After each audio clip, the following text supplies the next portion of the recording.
At exactly 2:17 a.m., the emergency phone inside the police station rang loudly. Officer Ryan Walker looked up from his paperwork with tired eyes. Rain hammered against the station windows while thunder echoed outside. Most nights in the small town of Ashton were quiet. But something about this call felt different. Ryan picked up the phone slowly. "This is Ashton Police Department." For several seconds, there was only silence. Then, suddenly, a little girl whispered, "Please help my mom." Ryan sat upright immediately. "What's your name?" Silence again. Then the frightened voice returned. "My dad said if I tell anyone, he'll hurt her again." The line disconnected instantly. Ryan stared at the phone. His heartbeat quickened. The call trace system showed no location.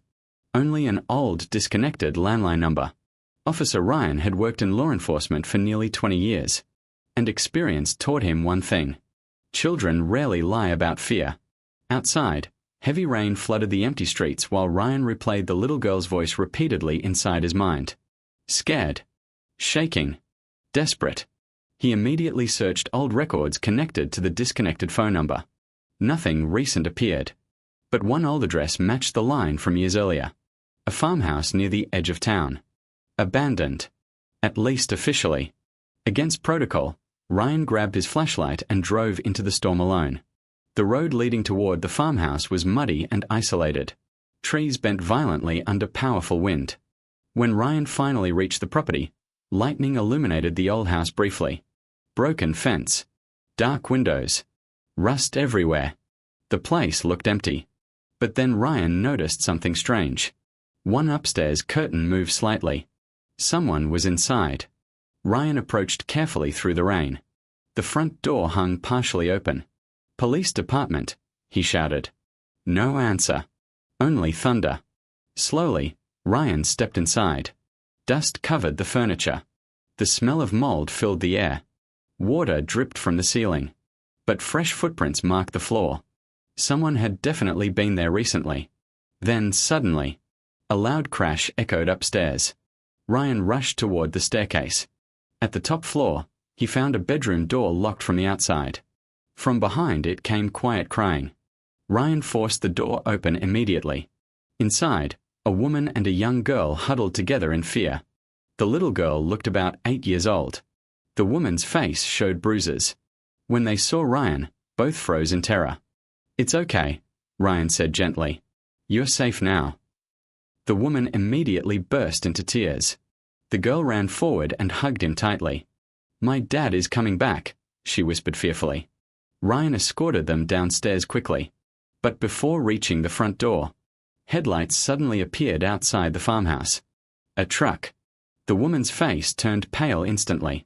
"Hurry," Ryan ordered. A large man stepped out of the truck holding a flashlight. The moment he saw the police car, rage exploded across his face. "You called the cops," he screamed. The little girl began shaking violently. Ryan stepped forward calmly. "Sir, put your hands where I can see them." But the man suddenly ran back toward his truck. Within seconds, tires screeched through mud as he disappeared into the storm. That night changed everything. The woman's name was Emily. The little girl was Sophie. For years, Emily had suffered severe abuse from her husband, Daniel. Daniel controlled everything. Their money. Their movements. Their contact with the outside world. Eventually, he moved them into the isolated farmhouse to completely cut them off from society. No school for Sophie. No phone access. No visitors. Only fear. But unknown to Daniel, Sophie had secretly discovered an old disconnected emergency landline hidden in the basement. That tiny forgotten phone became their only hope. And somehow, the call reached Officer Ryan. The following morning, police launched a search for Daniel across nearby counties. Meanwhile, Emily and Sophie stayed under protection at a local shelter. At first, Sophie barely spoke. She flinched whenever doors closed loudly. She became terrified around men. She slept with lights on every night. But strangely, she trusted Ryan completely. Whenever he visited the shelter, Sophie smiled for the first time in years. One afternoon, Ryan brought her coloring books and hot chocolate. Sophie looked up shyly. "Will my dad find us?" Ryan knelt beside her gently. No. How do you know? Because I won't let that happen. For the first time, Sophie truly believed someone. Meanwhile, Emily slowly revealed horrifying details about their life. Daniel had once been charming and successful. But after losing his job years earlier, anger slowly consumed him. Small arguments became violent. Violence became control. Control became terror. Emily tried escaping multiple times. Each attempt failed. And every failure made Daniel more dangerous. Listening to her story deeply affected Ryan. Because years earlier, his own mother suffered abuse silently for most of his childhood. Ryan still remembered hearing arguments through thin apartment walls while feeling helpless as a little boy. That pain never truly disappeared. Maybe that's why Sophie's phone call affected him so deeply. For Ryan, protecting them became personal. Days passed. Then one evening, surveillance cameras near the shelter captured something terrifying. Daniel's truck. He had found them. Police immediately increased security around the building. But Ryan knew something dangerous. Men like Daniel rarely give up quietly. That night, Ryan remained outside the shelter personally watching the area.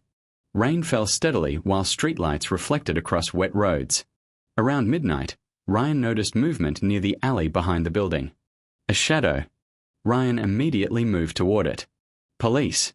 Stop. The figure ran instantly. Ryan chased him through narrow back streets until finally tackling him beside a dumpster. But when he turned the man over, it wasn't Daniel.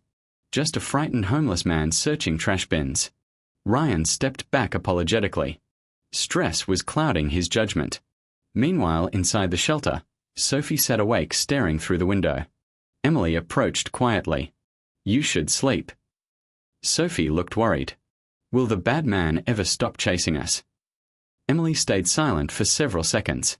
Then softly replied, yes. But deep down, she wasn't sure. The next morning, Ryan received devastating news. Daniel had kidnapped another woman years earlier in another state.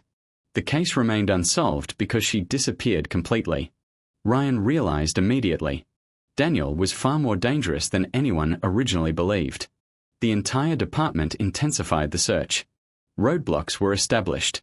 News broadcasts aired warnings everywhere. But Daniel remained invisible. One evening after school tutoring at the shelter, Sophie handed Ryan a folded piece of paper. What's this? He asked. A drawing. Ryan opened it slowly. The picture showed a police officer holding an umbrella over a little girl during rain. Above them, Sophie had written, "Thank you for answering the phone." Ryan felt tears sting his eyes instantly. He carefully folded the drawing and placed it inside his wallet. Days later, while reviewing surveillance reports late at night, Ryan noticed something unusual. A gas station camera captured Daniel's truck near Ashton Lake earlier that morning. Ryan recognized the area immediately. Old fishing cabins surrounded the lake deep inside the forest. Perfect hiding places. Police units moved toward the area carefully. Fog covered the woods heavily that evening while officers searched cabin by cabin. Then suddenly, one officer shouted through the radio, "Truck located." Ryan rushed toward cabin 14 near the edge of the lake. Lights glowed faintly inside. Ryan's heart pounded violently. Daniel was finally there. Police surrounded the cabin quietly. Ryan stepped forward first. Daniel. Police department. Silence. Then suddenly, gunfire exploded through the cabin walls. Officers took cover instantly. Chaos erupted across the forest. For nearly 20 terrifying minutes, negotiations continued. Finally, Ryan shouted loudly, "It's over, Daniel." From inside came a broken voice. "She belongs to me." Ryan's expression hardened immediately. "No," he replied firmly. "They were never yours to control." Silence followed. Then, slowly, the cabin door opened. Daniel stepped outside. Exhausted, defeated, broken. Police arrested him immediately. And just like that, Emily and Sophie's nightmare finally ended. Months later, Daniel received multiple life sentences for kidnapping, abuse, and violent crimes. The entire town followed the case closely. But the real story people remembered was not about Daniel. It was about Sophie, the little girl brave enough to make one terrifying phone call, and the officer who answered. Slowly, life began changing for Emily and Sophie. Sophie started attending school for the first time regularly. At first, she struggled socially. Loud noises frightened her. Crowded hallways overwhelmed her. But teachers supported her patiently. One day during class, students were asked to draw someone they considered a hero. Most children drew superheroes, athletes, movie characters. Sophie drew Officer Ryan holding a phone. Underneath, she wrote, "Heroes answer when people are scared." When Ryan later received the drawing, he sat silently in his patrol car for several minutes, unable to speak. Years passed. Sophie grew into a confident young woman. Emily rebuilt her life completely. And Ryan continued serving Ashton faithfully. But every year on the anniversary of the phone call, Sophie visited the police station carrying hot chocolate for Ryan. No matter how busy life became. One snowy evening years later, Sophie asked him quietly, "Do you know what would have happened if you ignored my call that night?" Ryan looked at her gently. "I never could have ignored it." Sophie smiled softly. "Most people probably would have." Ryan thought carefully before answering. Then he said something she never forgot. Sometimes the smallest cries for help are actually the most important ones to hear. Outside the station, snow covered the quiet streets peacefully. And for the first time in many years, both of them finally felt safe.